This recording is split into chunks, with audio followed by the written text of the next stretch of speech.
ये जो आज अब हम टॉपिक पढ़ने लगे हैं इसमें ये है कि कुछ चीज़ें हमने ना पढ़ी हैं। जैसे दो अंदाज से हमने जेनेटिक्स को पढ़ा है। एक हमने जेनेटिक्स को पढ़ा है मॉलिक्यूलर लेवल के ऊपर। मॉलिक्यूलर लेवल के ऊपर हमने जेनेटिक्स को पढ़ा है। मॉलिक्यूलर लेवल का मतलब ये है कि जीन क्या होता है, ठीक है, वर्किंग ऑफ जीन क्या होती है। उसके बाद हमने उसमें ये पढ़ा था कि प्रोटीन कैसे बनती है, कहाँ से बनती है, ठीक है। उसके बाद फिर हमने उसमें ये कहा था कि अच्छा, वर्किंग ऑफ जीन, प्रोटीन, फिर प्रोटीन बनने के बाद जो है अब जीन जो है उसके पास एक पर्टिकुलर लैंग्वेज होती है जिसको ट्रांसलेट किया जाता है in the form of what, protein. इसको प्रोटीन की फॉर्म में ट्रांसलेट किया जाता है जिसको हम ट्रांसलेशन कहते हैं, ठीक है। दरमियान में मैसेंजर आरएनए बनता है जिसकी फॉर्मेशन को हम ट्रांसक्रिप्शन कह रहे थे। एक हमने मॉलिक्यूलर लेवल पे जेनेटिक्स पढ़ी है। दूसरी हमने जो जेनेटिक्स पढ़ी है वो हमने पैटर्न ऑफ इनहेरिटेंस पढ़ा है कि अगर इनहेरिटेंस होगी और इनहेरिटेंस होने की वजह से अगर जो है वो उसका पैटर्न क्या होगा, जीन्स किस तरह मूव करेंगे, क्रॉसिंग ओवर क्या होगी, क्रॉसिंग ओवर होने के बाद फिर मियोसिस में जो जीन्स हैं वो अलहदा कैसे होंगे, गैमीट्स में कैसे जाएंगे, दोबारा कहाँ कंबाइन होंगे, ये सारी चीज़ें जो है ये हमने पढ़ी थी। तो अब कुछ चीज़ें इसमें ये है कि हमने अब एक कॉन्सेप्ट पढ़ना है जिसका ताल्लुक मॉलिक्यूलर लेवल से है, जेनेटिक्स के मॉलिक्यूलर लेवल से है, यानी जीन लेवल से है। जीन को स्टडी करना है, जीन को एज ए मॉलिक्यूल। बेटा एज ए मॉलिक्यूल जीन क्या होता है? What is the nature of gene? Gene nucleotides के अंदर होता है और अंदर डीएनए के अंदर जीन होता है। Basically gene is made up of DNA, ठीक है। हम क्या कहते हैं, डीएनए के छोटे छोटे टुकड़े जो होते हैं वो जीन होते हैं ना। तो जीन का जो मेकअप होता है वो डीएनए ने किया होता है। तो अब ये जो डीएनए है इसका मेकअप हमें पता है कि इसको किसने बनाया होता है, इसको न्यूक्लियोटाइड्स ने क्रिएट किया होता है, ठीक है। न्यूक्लियोटाइड्स होते हैं जिन्होंने डीएनए को क्रिएट किया हुआ होता है। अच्छा, यहाँ तक बात हो गई। अब होता ये है बेटा कि फॉर एग्जांपल हमने उस दिन बात की थी कि हमारे पास चार न्यूक्लियोटाइड होंगे एक स्ट्रैंड में, एडेनिन, गुआनिन, साइटोसिन, थायमीन। इसके ऑपोजिट स्ट्रैंड में हमारे पास डबल हाइड्रोजन बॉन्ड के साथ टी होगा, यहाँ शुगर फॉस्फेट बॉन्ड होगा। फिर जी के क्रॉस में हमारे पास ट्रिपल हाइड्रोजन बॉन्ड के साथ सी होगा, फिर शुगर फॉस्फेट बॉन्ड होगा। सी के क्रॉस में हमारे पास जी होगा और टी के क्रॉस में हमारे पास ए होगा, ठीक है। अब देर आर सम फैक्टर्स। अच्छा, इसमें क्या होता है कि फर्ज करें ये एक जीन है, ये एक जीन है, ठीक है। यहां पर there are some factors that can suddenly you may say edit the gene, change the gene, suddenly change the gene। अब देखिए, हमने क्या कहा था, हमने कहा था कि अगर दो होमोलॉगस क्रोमोसोम्स हों और वो क्रॉस में आकर क्रॉसिंग ओवर करें तो इन दोनों की जो क्रॉसिंग ओवर होगी उसमें बेसिकली पूरा पूरा जीन एक्सचेंज होगा। एक इधर चला जाएगा, एक इधर चला जाएगा, ठीक है। लेकिन अगर कोई फैक्टर ऐसा हो जो जीन को ही दरमियान में से चेंज कर दे, अब ये क्या हुआ था, पूरा जीन, कंप्लीट जीन ट्रांसफर हो रही है। यहां पर जीन नहीं चेंज हो रहा, यहां एक्सचेंज हो रहा है पूरा जीन। जो हम इस वक्त बात कर रहे हैं म्यूटेशन की, वो बेसिकली ये है कि कोई ऐसा फैक्टर जो जीन को ही अंदर से चेंज कर दे, ठीक है। एग्जाम्पल इसकी यहां पर हम ले लेते हैं। जैसे एग्जाम्पल ये है कि जीन जो है उसको इस तरह से चेंज किया जाए कि फॉर एग्जाम्पल मैं आपको यहां पर बताता हूं। एक बहुत बड़ा फैक्टर होता है रेडिएशंस का। रेडिएशंस रेडिएशंस जो हैं ये क्या करती हैं, they can mutate the gene. ये जीन को म्यूटेट कर सकते हैं, चेंज कर सकते हैं बाय डिलीटिंग और एडिटिंग अ न्यूक्लियोटाइड। ये कोई न्यूक्लियोटाइड डिलीट कर दें, for example radiation I, radiation आके इसके ऊपर फायर हुई और उसने इन दोनों को चेंज कर दिया। यहां पर होना चाहिए था टी ए, यहां क्या आ गया, इधर जी आ गया, इधर सी आ गया। अब सवाल ये पैदा होता है कि अगर एक रेडिएशन के फायर होने से क्या ऐसा इफेक्ट हुआ, क्या ऐसा चेंज आया? रेडिएशन ने अगर यहाँ G और C लगा दिया तो क्या फर्क पड़ गया? बेटा वो फर्क क्यों पड़ेगा? आपको याद होगा मैंने आपको कहा था कि हमारे पास 3-3 न्यूक्लियोटाइड का ग्रुप होता है जो कि जेनेटिक कोड होता है, जिसने किसको कोड करना होता है? अमाइनो एसिड को। अब ये नॉर्मल कोड था GCT, क्या होना शुरू हो गया? कोड बन गया GCG। अब जो अमाइनो एसिड बनना था उसकी जगह अमाइनो एसिड ही चेंज हो गया। एक अमाइनो, फॉर एग्जांपल मैं कहता हूं जी एक अमाइनो एसिड बन रहा है GCT से, उसको हम कह रहे हैं एलेनिन। एलेनिन ये एक अमाइनो एसिड है, ठीक है। दूसरा अमाइनो एसिड बनता है GCG, फॉर एग्जांपल ये बनता है मेथायोनिन। अब हमें GCT वाला एलानिन चाहिए, GCT वाला अमाइनो एसिड चाहिए, हमें GCG वाला अमाइनो एसिड नहीं चाहिए नॉर्मल प्रोटीन बनाने के लिए। अब क्या होगा? अब होगा ये कि आपकी जो ये जो कोड होगा, they will change the code, और कोड चेंज होने से जो चेंज आएगा उसको हम क्या कहते हैं? उसको हम कहते हैं म्यूटेशन। म्यूटेशन बेसिकली एक सीधी सीधी टर्म होती है, चेंज इन जेनेटिक मेकअप। और ऐसा चेंज जो कि सडन हो, जो कि क्रॉसिंग ओवर से ना आए, बल्कि किसी और फैक्टर की वजह से आए। कोई आयोनाइजेशन, कोई रेडिएशन हो, कोई केमिकल आपने खा लिया हो। देखिए मैंने अभी आपको एक यहाँ पर स्टेटमेंट दी, मैंने आपको कहा some factors can suddenly change the gene, suddenly change the gene. वो जो फैक्टर्स होते हैं ना, उन फैक्टर्स को हम कहते हैं म्यूटेजन, MUTAGEN, म्यूटेजन। म्यूट म्यूट का वर्ड जो है वो तो म्यूटेशन से निकला है, ठीक है, म्यूटेशन। और जेन का मतलब होता है generating, producing. Mutation producing factors can, अब मैं अब आपको थोड़ा सा एक्सप्लेन करता हूं, उसके बाद हम मैं आपके सवालों की तरफ आऊंगा। बेसिकली म्यूटेशन का नतीजा क्या निकलता है? Mutation can be positive but it also can be negative. अगर जीन चेंज हो जाता है तो उसके बड़े खतरनाक असरात भी होते हैं। जैसे फॉर एग्जांपल म्यूटेशन से जीन इस तरह चेंज हो जाए कि कैंसर हो जाए। एक डिजीज होती है जिसको हम कहते हैं सिकल सेल एनीमिया, वो हो जाती है, ठीक है। एक डिजीज होती है बहुत खौफनाक, हीमोफीलिया, वो हो जाती है। और आजकल सबसे खौफनाक डिजीज डिजीज जो इस वक्त सबसे ऊपर जा रही है वो थैलेसीमिया है। ये जीन चेंज, जीन दरमियान में एकदम किसी वजह से चेंज हो जाता है, और वो चेंज किसी भी वजह से आया है, तो वो कोई ना कोई नेगेटिव इफेक्ट, इंतहाई खौफनाक इफेक्ट जो है वो प्रोड्यूस कर सकता है। जरा एक दफा इधर नजर मारते हैं। म्यूटेशन देखिएगा, डिफरेंट एलील्स वर ओरिजिनली, सॉरी ये तो नहीं है।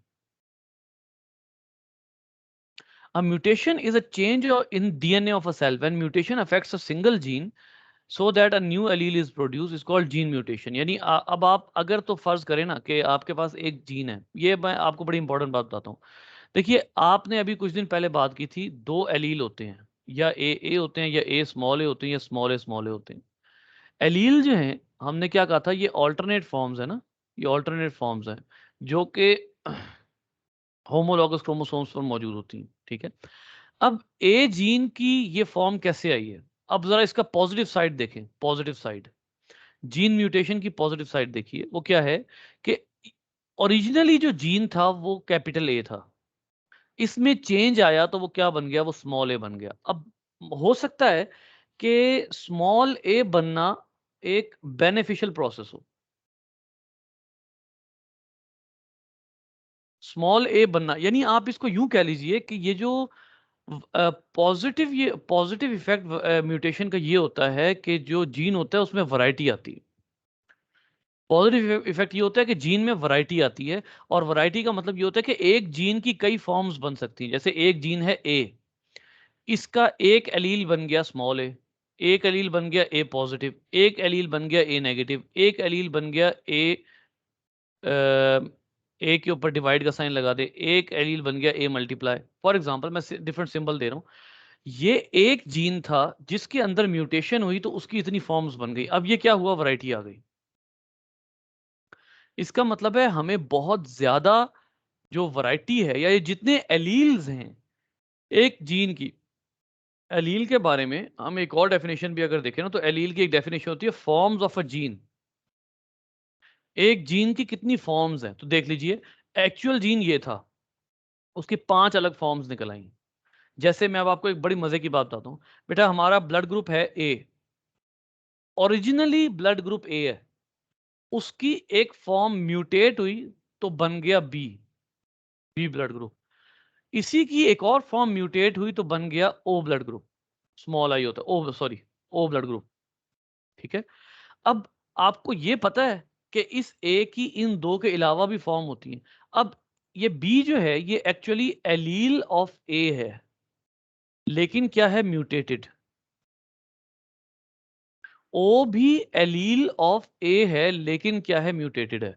यानी इसका मतलब ये हुआ कि म्यूटेशन दोनों तरह से हो सकती है, पॉजिटिव भी हो सकती है और नेगेटिव म्यूटेशन भी हो सकती है। नेगेटिव म्यूटेशन बड़ी खतरनाक होती हैं, पॉजिटिव म्यूटेशन बहुत फ्रूटफुल भी हो सकती हैं। ठीक है, तो म्यूटेशन के हवाले से अभी जो आपने जितनी बातें पढ़ी वो बेसिकली थी जीन म्यूटेशन से रिलेटेड, जीन चेंज से रिलेटेड। आगे मजीद पढ़ेंगे, पहले आपके कोई क्वेश्चन है तो बताइए।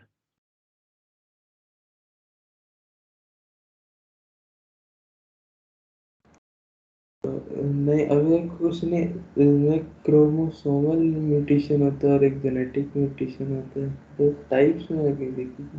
जी जी जी जी जी, देखिए अब ये है कि जीन म्यूटेशन आपने पढ़ ली कि एक जीन में म्यूटेशन आती है तो उसमें क्या क्या इफेक्ट्स हो सकते हैं। ठीक है, जैसे अब आपको एक बात बताता हूँ कि जो सिकल सेल एनीमिया होता है ना, इसमें एक कोड है, फॉर एग्जांपल AGA, ये जेनेटिक कोड है जिसने एक अमाइनो एसिड ए प्रोड्यूस करना है।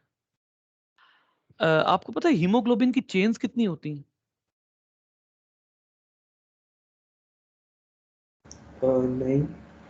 हीमोग्लोबिन ना एक बड़ी सारी प्रोटीन है, जाहिर है आपको पता है ब्लड की, इसकी 4 डिफरेंट चेन्स होती हैं। हीमोग्लोबिन की 4 डिफरेंट चेन्स होती हैं। ये जो सिकल सेल एनीमिया होती है ना, ये एक चेन के ओनली 1 अमाइनो एसिड पे चेंज आता है, ओनली 1 अमाइनो एसिड पे। पता है कितने अमाइनो एसिड हैं टोटल? ये जो हीमोग्लोबिन है इसमें टोटल अमाइनो एसिड 571 है, 571। चारों चेन्स को मिलाकर एक हीमोग्लोबिन की प्रोटीन में 571 अमाइनो एसिड है। उनमें सिर्फ एक पे प्रॉब्लम आता है, तो जो रेड ब्लड सेल होता है उसकी शेप बिगड़ जाती है। ये देखिए, ये एक रेड ब्लड सेल है, ठीक है, और उसकी शेप ऐसे हो जाती है, ये इसकी शेप ऐसे हो जाती है, इसका नहीं, सरफेस एरिया स्मॉल हो जाता है। एक से क्या फर्क पड़ता है, मतलब बाकी 570 भी तो है ना। बहुत अच्छा सवाल है आपका, एक से क्या फर्क पड़ना चाहिए? बेटा फॉर एग्जांपल, आपने अपने घर के दीवार में से कहीं से एक ईंट निकाल ली, डजेंट मैटर, लेकिन अगर आपने किसी ऐसी जगह से ईंट निकाली ना जहां दो दीवारों का जंक्शन बन रहा था और वो ईंट एक बहुत वाइटल एरिया में थी, तो वो दीवार कमजोर हो जाएगी, हो सकता है उस दीवार में कोई क्रैक आ जाए। बिल्कुल ऐसे ही ये जो एक पर्टिकुलर अमाइनो एसिड होता है, ये एक ऐसी जगह से चेंज होता है जो बड़ा वाइटल पार्ट है हीमोग्लोबिन का। मतलब किसी भी, आप यकीन करें कि सम टाइम हीमोग्लोबिन में म्यूटेशन आएगी और आपको पता भी नहीं लगेगा। क्यों? क्योंकि वो ऐसी जगह पर म्यूटेशन आई होगी, अमाइनो एसिड ऐसी जगह पर चेंज होगा कि जिसकी वजह से फर्क नहीं पड़ेगा। लेकिन ये जो एक अमाइनो एसिड होता है ये चेंज होता है और उसकी वजह से पूरे ब्लड सेल की शेप चेंज हो जाती है, उसका सरफेस एरिया स्मॉलर हो जाता है। ठीक है, तो फॉर एग्जाम्पल एक जगह पर AGA कोड था, अब जो हीमोग्लोबिन का डीएनए था, हीमोग्लोबिन का जीन था, उसमें क्या आ गया, ATA, AGA के बजाय क्या कोड आ गया, ATA आ गया। ATA से क्या हुआ कि अमाइनो एसिड आप बन गया बी। ए यू नहीं लिखना चाहिए था जैसे आपने पहले लिखा था, क्योंकि मैं क्योंकि आरएनए जीन की से। बात कर रहा हूँ, हाँ हाँ हाँ बिल्कुल, आप बड़े पर्टिकुलर जा रहे हो, सही जा रहे हो, लेकिन मैं क्योंकि डीएनए लिख रहा हूँ ना, इस वजह से मैंने यू मिटा के टी लिखा है। अच्छा, अब गौर करें कि बेसिकली इसका मतलब ये हुआ कि होता क्या है, AGACTG कोई भी लिख ले, GATGCA, 1 2 3 4 5 6 7 8 9 10 11 12, इस ए को मिटा देते हैं, 12 हमारे पास हैं कोड्स, सॉरी 4 कोड्स हैं हमारे पास, ठीक है, 12 न्यूक्लियोटाइड्स हैं। अब इसके ऑपोजिट जाहिर सी बात है TCT GACG CTACG, ये 3 जो हैं, ये जो हमारे पास 4 ये है। अब फॉर एग्जांपल जो टेम्पलेट स्ट्रैंड है वो ये है, जिससे प्रोटीन बननी है, जिससे मैसेंजर आरएनए बनना है, वो टेम्पलेट स्ट्रैंड ये है, ठीक है। इसमें किसी जगह पर चेंज आ जाएगा। प्रॉब्लम कहाँ आ रहा है, देखें, अल्टीमेट प्रॉब्लम ये आ रहा है कि AGA को अगर आप एज्यूम कर लें कि ये एक सिंगल वर्ड है, आपने एक बहुत बड़ी सारी तहरीर लिखी, बहुत बड़ी सारी आपने पीस ऑफ राइटिंग आपने प्रेजेंट किया, आपने उसमें एक वर्ड लिखा हुआ था, लेकिन जो नैरेटर था उसने उस वर्ड को गलत पढ़ दिया, तो आपकी सारी तहरीर का नाश फिर जाएगा। फॉर एग्जाम्पल, मैं एक जो है वो आपको बताता हूं कि हाँ, बहुत इंटरेस्टिंग, थोड़ी सी ऑकवर्ड सी भी बात है। एक होता है वर्ड फी, इसका प्लूरल क्या होता है?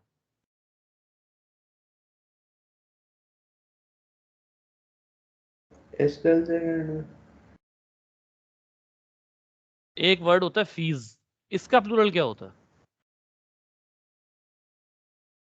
आगे कॉमा डाल के एस डाल देंगे।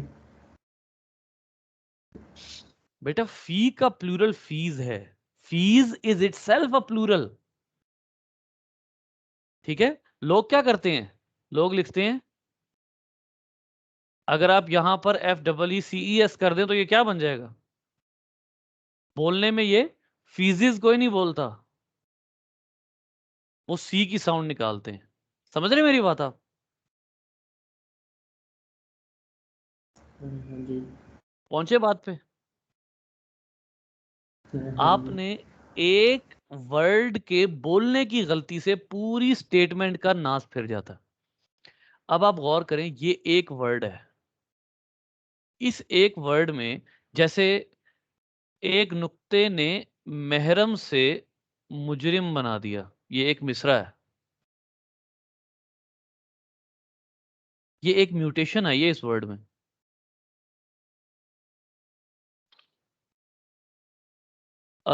एक जो है वो एक एक वो मिसरा है, तुम महरम राज हो मेरे, ठीक है। अगर इसके नीचे आप नुक्ता लगा दें तो क्या होगा? स्टेटमेंट बिल्कुल मुजरिम में राज हो मेरे। बिल्कुल चेंज हो जाएगी। यही होता है जब आप यहां पर एक भी चेंज कर दोगे ना, तो पूरा वर्ड चेंज। अब इसने क्या करना है, बेसिकली जेनेटिक कोड किसको डिफाइन करता है? जो जेनेटिक कोड होता है उसे किसको डिफाइन करना होता है?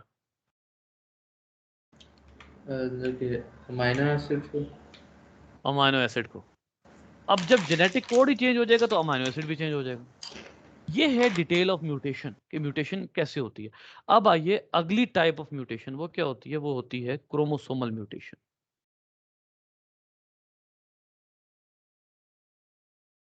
क्रोमोसोमल म्यूटेशन, अब ये क्रोमोसोमल म्यूटेशन क्या है? क्रोमोसोमल म्यूटेशन में ये होता है कि नहीं मतलब क्रोमोसोम वो चेंज कैसे होगी, आपका कोड ऊपर वाला चेंज कैसे होगा? तो गलती से हो एनी जाएगा। सॉर्ट ऑफ, हाँ, any sort of the problem, any sort of problem, ठीक है। उसमें यहाँ मुझे असल में ना दोबारा मिल नहीं रहे, यहाँ पे फैक्टर लिखे हुए थे, फैक्टर्स अफेक्ट, हाँ ये है, ये यहाँ पे ये रहे। Ionising radiation such as ultraviolet X rays and gamma rays, ठीक है। Chemical such as mustard gas, ये मस्टर्ड गैस वो है जो हिटलर ने यूज की थी गैस चैम्बर्स में, ठीक है। Nitrous oxide, many of the chemicals found in cigarette smoke and tar from cigarettes, ये सारे के सारे म्यूटेजेंस हैं, यानी म्यूटेशंस कॉज करते हैं। कुछ भी हो सकता है। दूसरी टाइप की म्यूटेशन होती है बेटा क्रोमोसोमल म्यूटेशन। क्रोमोसोमल म्यूटेशन ये होती है कि दो तरह की म्यूटेशन होती है। क्रोमोसोमल म्यूटेशन को बेटा क्रोमोसोमल एब्रेशंस भी कहते हैं, लेकिन ये वर्ड अगर आपके बुक में नहीं यूज हुआ, you do not need this word, okay. Chromosomal mutation क्या होता है? दो तरह की होती है। एक ये होता है कि आपके जो क्रोमोसोमल म्यूटेशन है उसमें क्रोमोसोम के नंबर में, नंबर ऑफ क्रोमोसोम में चेंज आ जाए।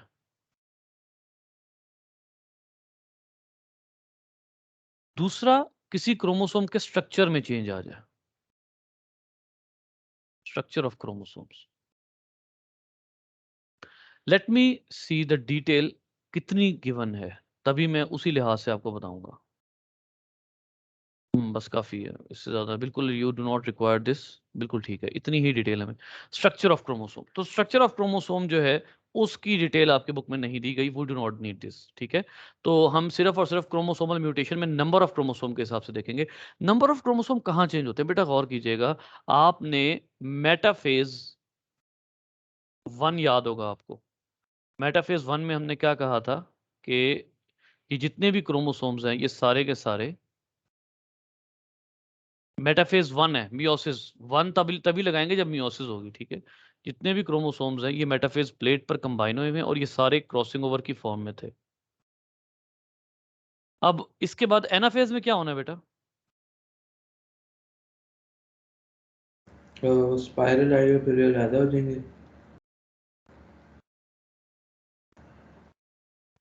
क्या कह रहे हैं, सॉरी। मैं कहता हूँ स्पिंडल बनेगा फिर ये अलग हो जाएंगे। जी जी जी, अलहदा हो जाएंगे, ठीक है।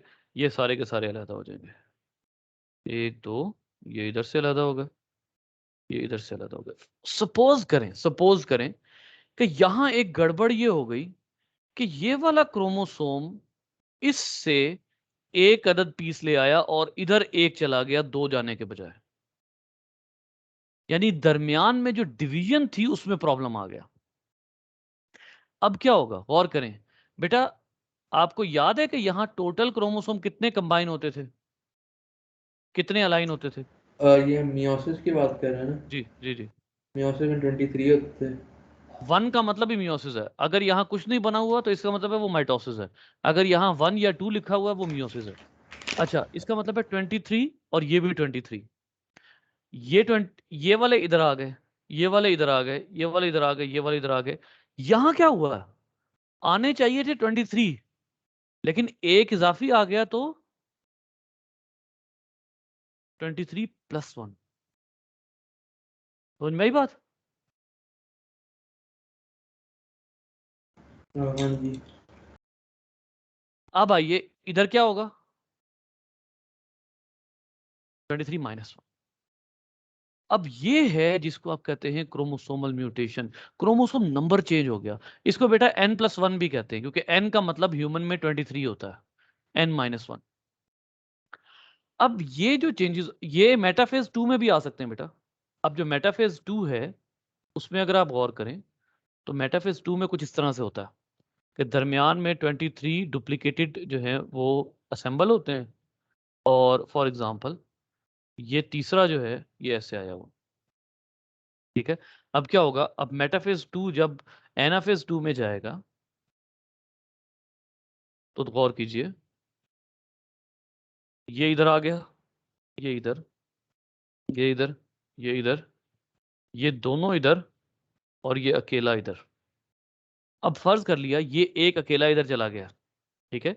अब ये अकेला इधर चला गया है, लेकिन अब प्रॉब्लम ये है कि चले इसको, इस वाले साइड को आप छोड़ दें, इस वाली साइड को आप छोड़ दें, इधर देखिए, इधर एक इजाफी आ गया। अब जब एक इजाफी आ जाएगा 23+1, तो अब ये क्रिएट करेगा प्रॉब्लम्स, ये क्रिएट करेगा प्रॉब्लम। ये क्रिएट कैसे करेगा, अब आपने ना बहुत गौर से सुननी है मेरी बात। मैंने आपको कल 23 पेयर्स दिखाए थे क्रोमोसोम के एक बुक में से, आपको याद है जिसको हमने कैरियोटाइप कहा था?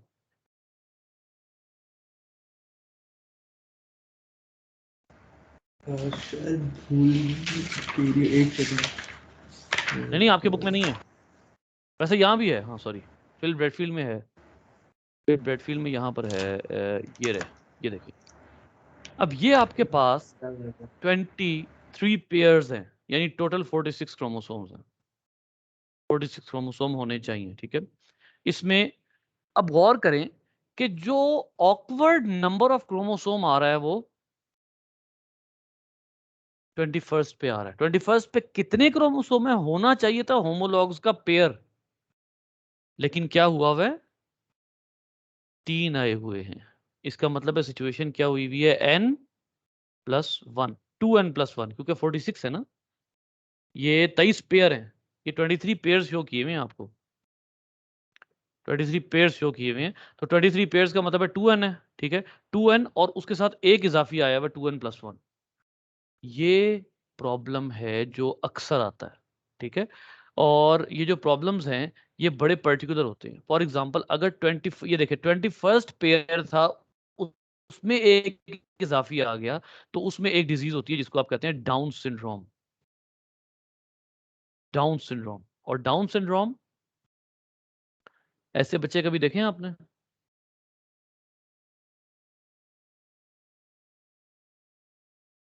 कभी जिंदगी में इत्तेफाक हुआ हो? मतलब होता है क्या ना, मतलब सॉरी? आम से बच्चा ही लग रहा है। नहीं, क्यूट होता ये नहीं मसला, ये प्रॉब्लम नहीं है। प्रॉब्लम ये है कि they are mentally not mature, मतलब इसको अगर एक वर्ड लिखा जाए तो मेंटली रिटार्डेड होते हैं ये लोग, ऐसे बच्चे। मेंटली नहीं होते सही। और उसके अलावा इनका स्किन प्रॉब्लम्स भी होते हैं, ठीक है, इसके अलावा इनके अंदर हार्मोनल प्रॉब्लम्स भी आते हैं। वैसे अगर इनको ठीक तरीके से पाला जाए तो ये बड़ा बड़ा, बेटा मैं जानता हूं, नहीं, इनके ब्रेन में प्रॉब्लम होता है इनके ब्रेन में भी ज्यादा। प्रॉब्लम आता है और बॉडी के और डिफरेंट ऑर्गन्स में भी प्रॉब्लम होता है। लेकिन मैं एक ऐसे पर्सन को जानता हूँ जिसको माँ बाप ने अच्छे तरीके से पाला, and he was suffering from Down syndrome, and he lived up to 40 years of age. और उसमें भी प्रॉब्लम ये था कि उसको किडनी फेलियर हो गया था, वो ना जी नहीं सका था, और वो बता नहीं सकता था, ये they can not talk, word processing इनमें नहीं होती, ठीक है। और ख़ास तौर पर इनके अंदर जो टॉक में एक इशू ये होता है कि इनके जो टॉकिंग मसल्स होते हैं ना, जो वोकल मसल्स होते हैं, वो साथ नहीं देते, आवाज़ इनके बॉडी से, इनके ब्रेन से इनके माउथ तक आती है, लेकिन वोकल मसल साथ नहीं देते। तो he could not tell about his अच्छा, पेन। मतलब कि वो नहीं था, मतलब कि जब आपका दिमाग प्रोसेस नहीं करेगा तो आपके वोकल कॉर्ड भी नहीं करेंगे, जाहिर है, क्योंकि जाहिर मैसेज है। उससे आना। अब देखें होता क्या है कि the chances are about 1 in 1500 falling to less than 1 in 100 at age 40। 840 तक बेचारे जीते हैं, उसके बाद बड़ा मुश्किल होता है कि अच्छा, इसमें एक और बात मैं आपको बताऊं। मैंने आपको ये बात बताई थी ना कि एक फीमेल जो है वो अपने तमाम एग्स लेकर पैदा होती है। हाँ जी। ये बात मैंने आपको बताई थी, अब गौर कीजिएगा। एक फीमेल जब तमाम एग्स लेकर पैदा होती है ना, तो अगर वो 20 साल की उम्र में बच्चा पैदा करेगी ना, तो उसके बच्चे को डाउन सिंड्रोम का चांस होगा 1 in 1500। 1 out of 1500 चांस होगा उसके बच्चे को डाउन सिंड्रोम होने का। अगर वो लड़की 40 की एज में बच्चा पैदा करती है, तो उसमें उसके बच्चे को डाउन सिंड्रोम होने का चांस 1 out of 100 हो जाता है। तो 15 टाइम ज़्यादा बढ़ जाता है। जी, 15 टाइम्स ज्यादा बढ़ जाता है। तो ये प्रॉब्लम आता है, और ये किस नंबर ऑफ पेयर में प्रॉब्लम आ रहा है, क्रोमोसोमल पेयर? 21st में। 21st, मतलब कि ज़रूरी नहीं है कि 21st में ट्वेंटी ही हो, फर्स्ट या में, ठीक है। फिर अच्छा, किसी और में भी हो सकता है। डाउन सिंड्रोम 21st से है, किसी और में भी हो सकता है, लेकिन उस बीमारी का ताल्लुक वो बीमारी कोई और होगी, अच्छा। ठीक है। अब जरा एक दफा और याद मैं आपको कराता हूं, मैंने आपको सेल की 2 टाइप्स बताई थी बेटा हमारी बॉडी के अंदर, एक होते हैं सोमैटिक और एक होते हैं जर्म सेल्स, जिनको हम सेक्स सेल्स भी कहते हैं, ठीक है। बिल्कुल इसी तरह हर ह्यूमन बीइंग उसमें टोटल पेयर्स कितने होते हैं? टोटल पेयर्स होते हैं 23 पेयर्स होते हैं, जिनमें 22 वो होते हैं जो जेंडर डिफाइन नहीं कर रहे होते, non gender defining chromosomes, defining pairs. Non gender defining pairs में कौन से पेयर होते हैं? 22 पेयर्स यानी 44 क्रोमोसोम्स ऐसे होते हैं जो हमारा जेंडर डिफाइन नहीं कर रहे होते। लेकिन जो एक आखिरी पेयर रह गया है, 23rd पेयर, उसको हम कहते हैं सेक्स पेयर, जो कि हमारा जेंडर डिफाइन कर रहा होता है। ये जेंडर डिफाइनिंग पेयर है, ठीक है। ये गौर से सुनिएगा आप, आखिरी पेयर है जो हमारा जेंडर डिफाइन कर रहा होता है। फीमेल हो तो उसमें ये पेयर होता है एक्स एक्स, और मेल हो तो उसमें ये पेयर होता है एक्स वाई। अब जरा मुझे एक बात का जवाब दें, इसमें एक प्लस हो जाए या इसमें एक माइनस हो जाए तो क्या होगा?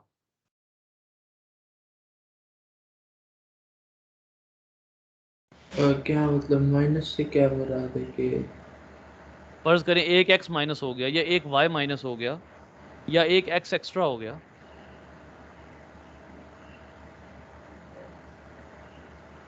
तो जेंडर डेफिनेशन प्रॉपर नहीं होगी। फॉर एग्जाम्पल, ये एक डिजीज होती है एक्स एक्स वाई, इस डिजीज को हम नाम देते हैं क्लाइनफेल्टर सिंड्रोम। जिस तरह हमने डाउन सिंड्रोम कहा था, उसी तरह डाउन सिंड्रोम किसकी वजह से आ रही थी? 21st पेयर की वजह से आ रही थी। ये किस वजह से आ रहे हैं? 23rd पेयर की वजह से आ रहे हैं। 23rd पेयर यानी जेंडर, इसमें एक प्रॉब्लम आता है एक्स एक्स वाई। होना क्या चाहिए? एक्स वाई या एक्स एक्स। एक्स वाई हो तो male, X Y X X हो तो फीमेल। अगर एक्स एक्स वाई होगा तो क्लाइनफेल्टर सिंड्रोम, ये वो होते हैं बेटा जिनको हम फीमेल्स कहते हैं।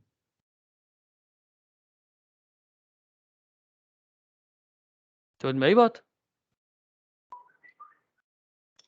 हाँ जी, समझ आ गया। तो इस वजह से ये बहुत ज़्यादा जो है वो इम्पॉर्टेंट होता है। क्रोमोसोम म्यूटेशन जो है वो बहुत ज़्यादा जो है वो इफेक्ट इफेक्ट डालती है किसी भी ऑर्गेनिज्म के सर्वाइवल पे। अच्छा, इसमें जो है वो इसका मतलब ये, वो यहाँ से, यहीं से एक और बात कंक्लूड करते हैं। यहीं से एक और बात हम कंक्लूड करते हैं, वो ये है कि chromosome define the sex,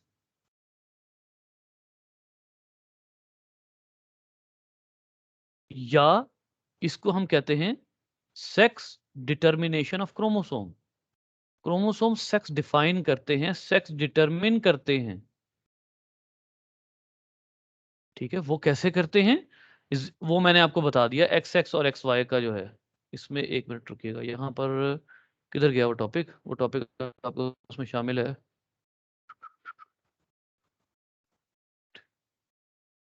revolution आ गई है। हाँ, इसकी टाइप भी पढ़नी थी।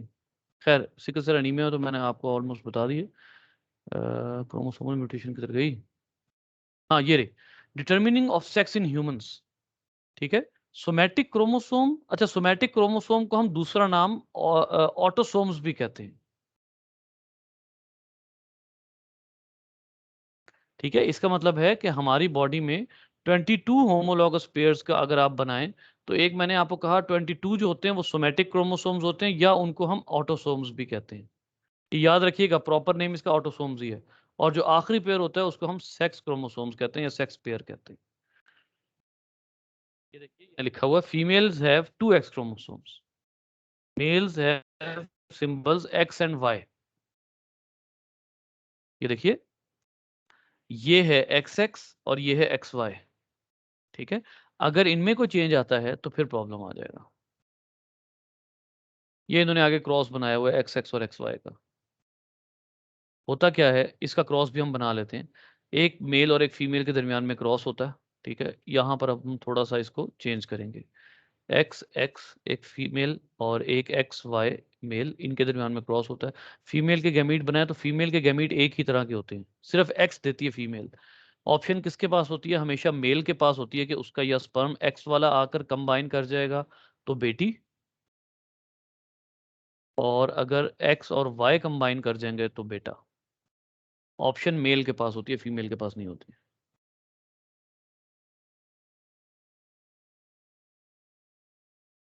अब इसमें इसका क्या मतलब है? इसका मतलब है यहां पर 50-50% चांस है ना, तो यहां रेशियो क्या बनेगी अनस? जिस तरह हमने उस वक्त 3:1 बनाई थी, तो यहाँ एक्सपेक्टेड रेशियो क्या होगी? यहाँ एक्सपेक्टेड रेशियो मतलब 2:1। 1:1। अच्छा हाँ, मतलब एक ही है दूसरी। इक्वल चांस है ना, इक्वल चांस है ना। तो सेक्स क्रोमोसोम्स जो हैं, ये सेक्स डिटर्मिनेशन ये इस तरह की है कि इसमें हमारे क्रोमोसोम बेसिकली हमारे सेक्स को डिफाइन करते हैं, हमारे जो है उसको डिफाइन करते हैं। मैं ज़रा एक दफ़ा देख लूँ कि जो, क्योंकि अभी एक दो चीज़ें हमारी बड़ी इंपॉर्टेंट रहती हैं, मैं ज़रा एक दफ़ा देख लूँ ये जो पेडिग्रीज हैं ये शामिल हैं कि नहीं। अगर पेडिग्रीज नहीं है तो पेडिग्रीज नहीं करनी हमने।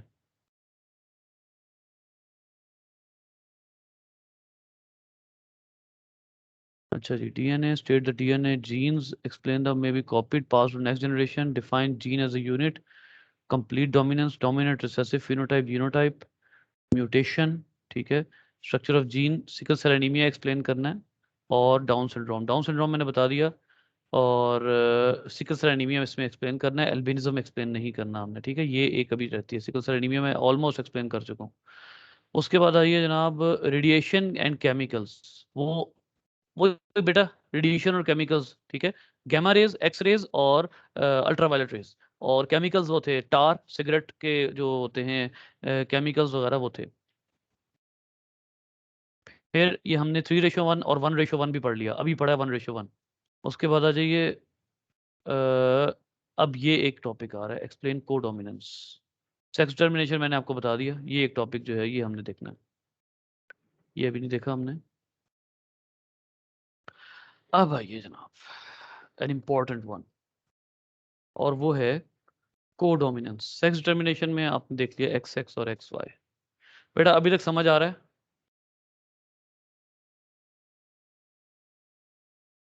हाँ जी, समझ आ रहा है। ऐसे को डोमिनेंस है किधर? अच्छा हाँ, मिल गया को मिल गया। डोमिनेंस बेटा ABO ब्लड ग्रुप सिस्टम जो है ना उसके साथ है। और इसमें को डोमिनेंस में मैं जरा देख लूं मैंने केस कौन सा एक्सप्लेन करना है, क्योंकि यहाँ दो केसेस दिए हुए हैं ABO ब्लड, बस ठीक है, सिर्फ यही एक्सप्लेन करना है।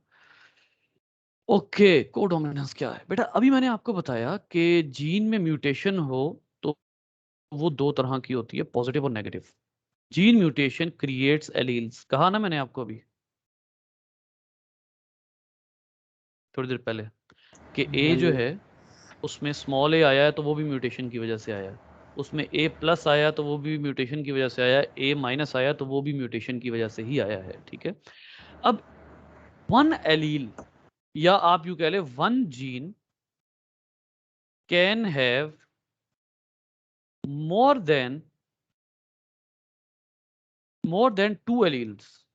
अभी तक तो हमने पढ़ा था कि एक जीन के दो ही एलील होते हैं, या कैपिटल या स्मॉल। लेकिन म्यूटेशन जितनी दफा होगी, जितनी मर्तबा जीन में चेंज आएगा, उसकी एक से ज्यादा एलील बन सकते हैं, ठीक है। अब देखिए, एक हमारा एक कैरेक्टर है बेटा, हमारा एक कैरेक्टर है जिसको हम कहते हैं ब्लड ग्रुप। ब्लड ग्रुप के ट्रेड्स कितने हैं बेटा?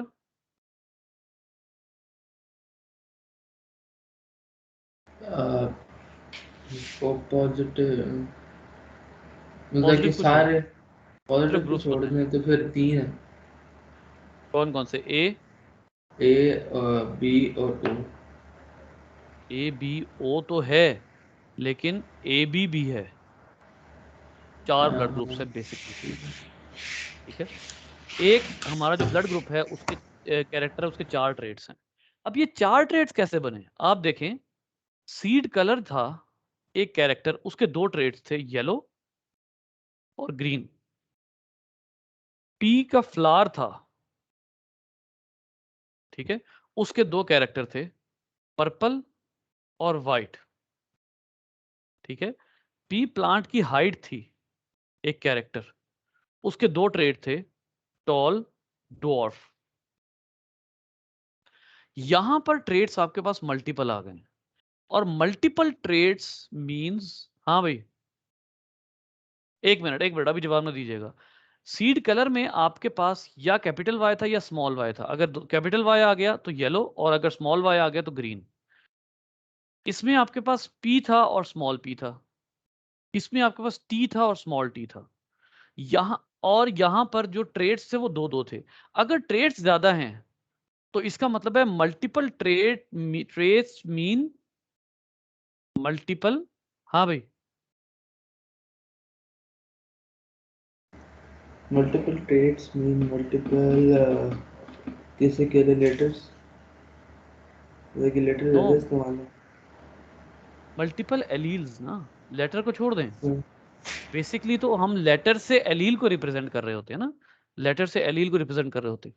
तो multiple trait means multiple alleles, यानी इसका मतलब ये हुआ कि अगर 2 ट्रेट्स हैं तो 2 एलील्स काम कर रहे हैं, लेकिन अगर 2 से ज्यादा ट्रेट्स हैं तो इसका मतलब है, अंडरस्टूड बात ये है कि ये जो दोनों ट्रेट्स हैं, ये ज्यादा ट्रेट्स हैं, इनमें एलील्स भी ज्यादा हैं। बेटा हमारा जो ब्लड ग्रुप का जीन होता है ना, ब्लड ग्रुप जीन, उसको हम रिप्रेजेंट करते हैं आई से। ब्लड ग्रुप जीन को हम आई से रिप्रेजेंट करते हैं। अब फॉर एग्जांपल आप अगर अपने पुराने एक्सपेरिमेंट की बात पे के लिहाज से बात करें तो आई की कितनी फॉर्म्स होनी चाहिए? देखिए सिर्फ स्मॉल आई हो गए। स्मॉल आई होनी चाहिए, ठीक है। लेकिन ऐसी सूरत में अगर आप कैपिटल आई स्मॉल आई के दरमियान में क्रॉस कराते हो, कैपिटल आई का गैमीट बना लिया आपने, स्मॉल आई का गैमीट बना लिया, इन दोनों को फर्टिलाइज किया, ठीक है। फिर आपने F1 को F1 से क्रॉस किया तो आई का गैमीट बना, फिर स्मॉल आई का, फिर कैपिटल आई का, फिर स्मॉल आई का।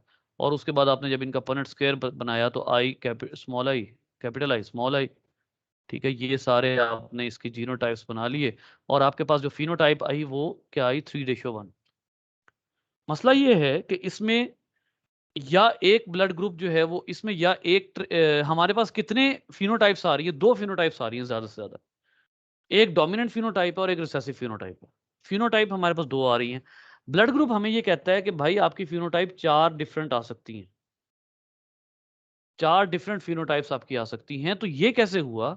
इसका मतलब है ब्लड ग्रुप का जीन जो है उसके डिफरेंट फॉर्म्स हैं।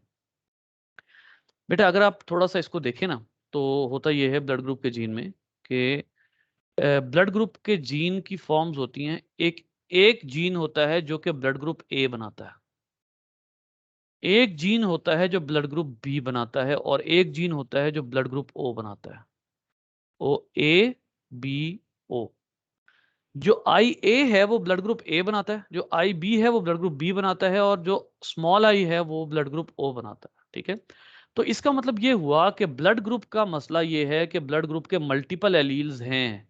म्यूटेशन ने हमारी फेवर ये की है कि हमारे पास मल्टीपल एलील्स हैं ब्लड ग्रुप के, बजाय इसके कि 2 हों, एक कैपिटल एक स्मॉल, हमारे पास 3 डिफरेंट एलील्स हैं और 4 डिफरेंट फिनोटाइप्स हैं। सवाल ही पैदा होता है, दो, यहां आपके पास कितने एलील्स थे? एक कैपिटल एक स्मॉल, तो उसकी वजह से 2 एलील्स 2 फिनोटाइप्स। यहां एलील्स हैं 3, नहीं, अगर एलील्स 3 है। अगर दो रखे जाते ज़्यादा फायदा नहीं था, तो हम आराम से एक दूसरे का ब्लड भी मिल जाता। इसके बेटा बहुत से फैक्टर्स हैं, प्रोज एंड कॉन्स दोनों हैं, वो देखेंगे इंशाल्लाह। अब यहां प्रॉब्लम ये है कि एलील्स 3 है, फिनोटाइप्स 4 हैं, या ट्रेड्स 4 हैं, ठीक है। यहां ये है कि एलील्स भी 2 और जो ट्रेड्स या फिनोटाइप्स हैं वो भी 2। अब ये क्या बात हुई? ये अब समझ नहीं आता कि एलील 3 होने से फिनोटाइप 3 क्यों नहीं है, 4 क्यों है? अब इसको जरा देखते हैं। बेटा होता ये है कि आपके पास जो, सबसे पहले अब हम देख लेते हैं कि जीनोटाइप्स जो हैं ब्लड ग्रुप की, genotypes of blood group gene वो कौन कौन सी होती हैं? जीनोटाइप जरा एक दफा यहां पर हम उसी तरह का टेबल बनाएंगे जिस तरह जब हम ब्लड ग्रुप डोनेशन के बारे में पढ़ा था। सबसे पहले हम बात कर लेते हैं ब्लड ग्रुप ए की, ठीक है। यहां पर ब्लड ग्रुप होगा, यहां पर उसका जीन होगा, और यहां पर उसकी जीनोटाइप लिखेंगे। ब्लड ग्रुप ए का जीन जो है हमारे पास वो कैपिटल आई है, कैपिटल आई, उसके ऊपर ए का सिंबल है, ये ब्लड ग्रुप ए का जीन है, ठीक है। इसकी जीनोटाइप क्या पॉसिबल है? जी बेटा आप बताएंगे क्या जीनोटाइप्स पॉसिबल है इसकी? खाली है तो ए खाली। नो नो नो, जीनोटाइप बताएं, फिनोटाइप नहीं। अच्छा जीनोटाइप बताना तो ए होगा और ए बी। पहले आप बनाएंगे जीन, उसके ऊपर लिखेंगे ए। जीन तो बनाए ना, एलील बनाने ना आपने, जीनोटाइप में आपने जीन बनाने हैं, तो आप जीन बनाएंगे ए, और वो वाला जीन जो ब्लड ग्रुप ए बना रहा है, तो यहां पर इसकी जीनोटाइप होगी आई ए या आई ए स्मॉल आई। क्योंकि जहां पर ए का जीन होगा वहां ब्लड ग्रुप ए होगा। अगर एक जीन स्मॉल भी आ जाता है, एक एलील हमारे पास रिसेसिव भी आ जाता है, तब भी ब्लड ग्रुप तो ए होगा ना, कि नहीं होगा? हाँ जी। अच्छा ओ मतलब कि अगर ए और ओ आते हैं तो ओ बन ही नहीं सकता फिर भी। यस, ए और ओ आते हैं तो ओ नहीं बन सकता, ओ रिसेसिव है,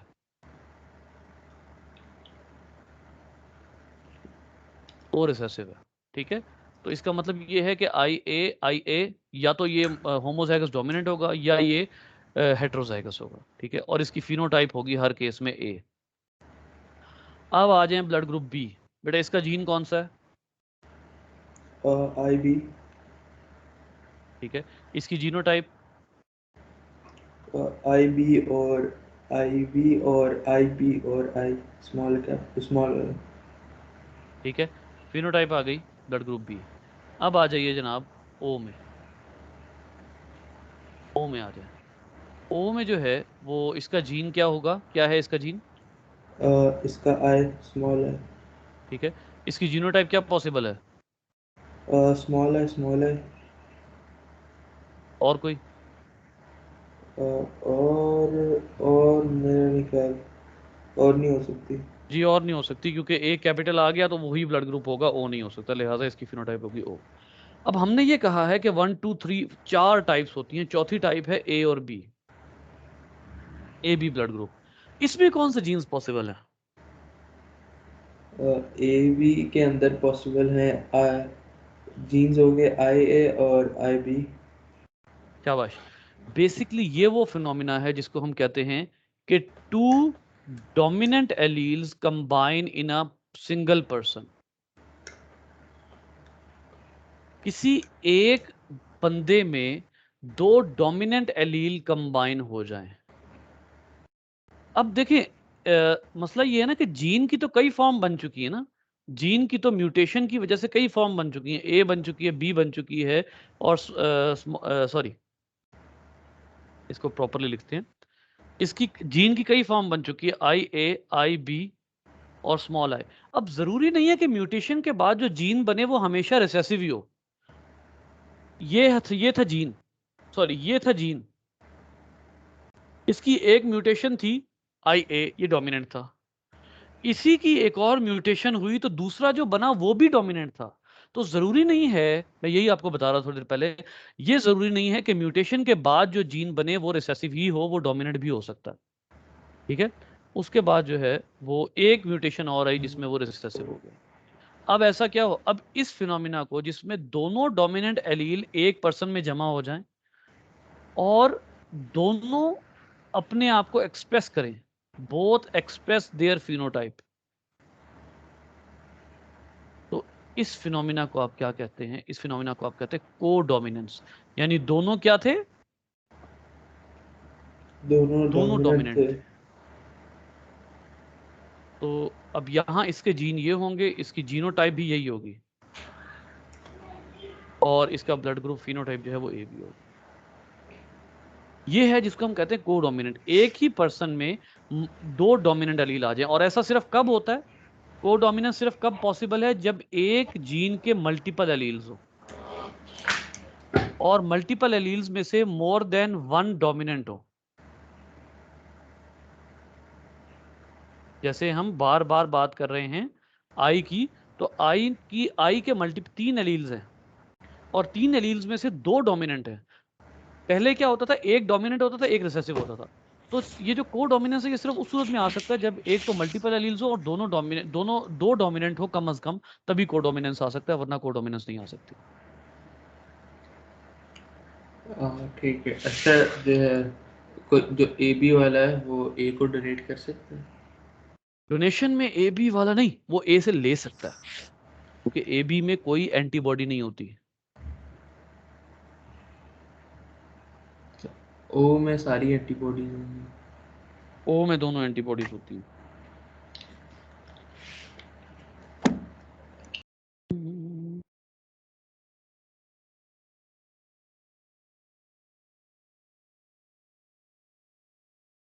अच्छा जी, हमारे पास लेक्चर का टाइम वैसे तो कम है। अच्छा, मैं ना आपको सिकल सेल एनीमिया दिखा रहा था, जो मैंने आपको कहा था कि ब्लड ग्रुप की शेप, ब्लड के ना सेल की शेप चेंज हो जाती है। ये रहे, ये देखिए, जब एक दफ़ा वो अमाइनो एसिड चेंज होता है ना, एक बड़े ही क्रिटिकल पॉइंट से, फॉर एग्जांपल यहाँ कहीं दरमियान से वो अमाइनो एसिड चेंज होता है, तो ब्लड ग्रुप की जो है वो शेप चेंज हो जाती है, जिसकी वजह से ब्लड ग्रुप का सरफेस एरिया सडनली रिड्यूस होता है। और इससे इफेक्ट क्या पड़ता है? इससे इफेक्ट ये पड़ता है कि हमारी जो ऑक्सीजन एक्सेप्टेंस है वो कम हो जाती है। Instead of normal biconcave disc they take an elongated sickle shape, sickle, ठीक है। तो ये शेप होती है। मैं अगर आपको इसकी सिकल शेप, सिकल शेप दिखाऊं, तो ये तो इन्होंने वैसे ही दिखाई हुई है, लेकिन सिकल का गालबन वो मतलब होता है वो जो अक्सर मालियों के हाथ में होती है ना, एक जस्ट लाइक वो जिसको उर्दू में दरांती कहते हैं, वो जिससे ये रही, जिससे वो घास काटते हैं, ठीक है। तो इस तरह की हो जाती है। अच्छा, ये देखें, the sickle cells carry less oxygen than normal, ठीक है, मोर डेलिकेट, इजीली बर्स्ट हो जाते हैं, ठीक है, और जो है वो डिस्ट्रॉय वगैरह सारा जल्दी से डिस्ट्रॉय हो जाते हैं, और आपके में एनीमिया हो जाता है। देखें, ये वर्ड है सिकल सेल एनीमिया। मुझे बताइए कि सिकल सेल तो हो गया, सेल की शेप ये हो गई, एनीमिया क्या होता है? अनीमिया होती है जिसमें आयरन की डेफिशिएंसी होती है। Lack of blood, blood lack करता है, अच्छा, और ब्लड, एक और हाँ, भी चीज़ थी जिसमें हमने विटामिन न्यूट्रिशन में पढ़ा था, एनीमिया किससे होता है? आयरन वो की iron iron deficiency. Iron iron की डेफिशिएंसी, उससे भी ब्लड कम बनता है ना, हीमोग्लोबिन कम बनता है, तो ब्लड कम हो जाता है, ठीक है। तो एनीमिया का मतलब लैक ऑफ ब्लड है, वो आयरन की वजह से हो, वो सेल के बर्स्ट होने की वजह से। यहाँ पर सेल इजीली बर्स्ट हो रहे हैं और स्प्लीन उनको जल्दी जल्दी डिस्ट्रॉय कर रही है, जिसकी वजह से जो एनीमिया है वो कॉज हो जाता है इसमें भी। लोअर लाइफ एक्सपेक्टेंसी होती है इनमें, और ये बड़ा जो है वो, इनको ब्लड ट्रांसफ्यूजन की मुस्तकिल ज़रूरत होती है।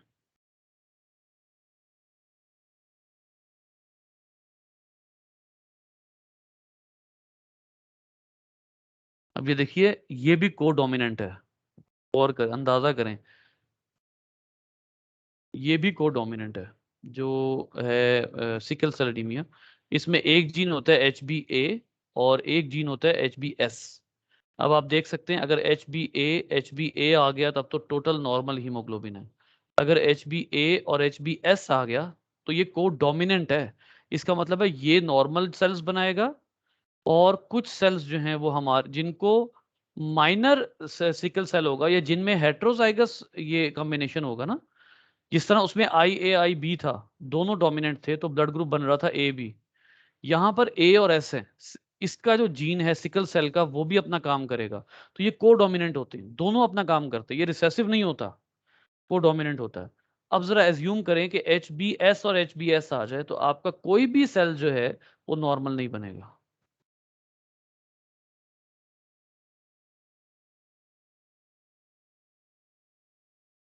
ये खैर इन्होंने वही बताया, वो सारा फीमेल गैमीट और मेल गैमीट वही क्रॉसेस है। बेटा एक बात मैं आपको बता दूं, क्रॉसेस की प्रैक्टिस जरूर कीजिएगा।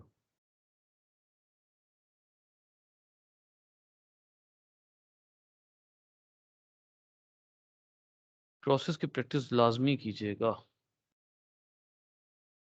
सिकल सेल एनीमिया का एक बहुत ज्यादा फायदा होता है बेटा, खास तौर पे सिकल सेल एनीमिया उन लोगों को जिनमें जो जीनोटाइप होती है वो ये होती है HbA और HbS। Due to some reason they are protected from malaria.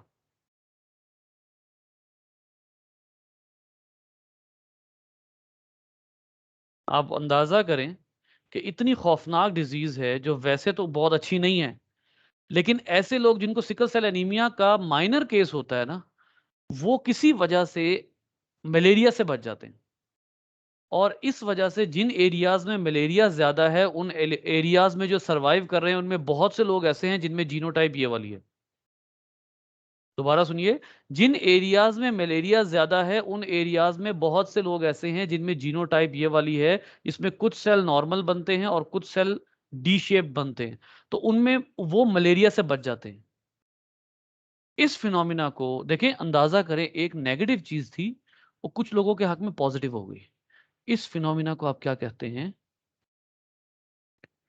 Natural selection. एक चीज जो आपके एरिया में डेंजरस है वो दूसरे एरिया में फायदेमंद हो गई। This is natural selection.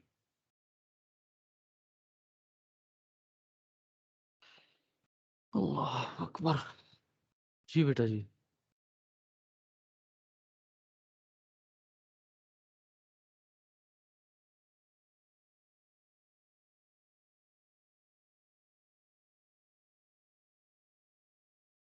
को समझ आई बात कि कोई नहीं आई? चुप करके बैठ गए। हाँ, मुझे समझ आ गया काफी। ओके।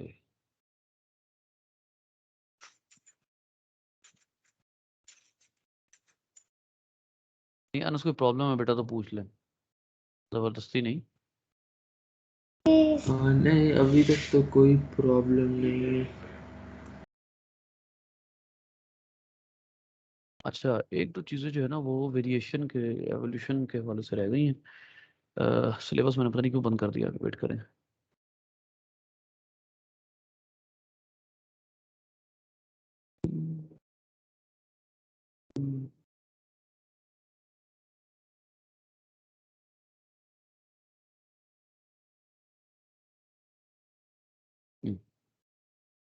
इसमें ये रह गया है हमारा सिर्फ ये describe variation in state survival और reproduction by those organism fitted to the environment. ठीक है, एक ये रह गया। दूसरा, assess the importance of natural selection, possible mechanism of evolution और artificial selection। ये तीन चीजें रह गई हैं और ये है बहुत सिंपल, लेकिन अभी जो है वो मैं, अगर आप कहते हो तो मैं अभी एक्सप्लेन कर देता हूँ, वरना फिर बाद में सही।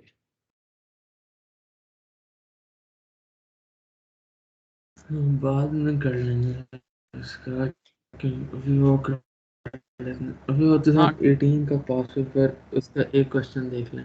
हाँ जरूर।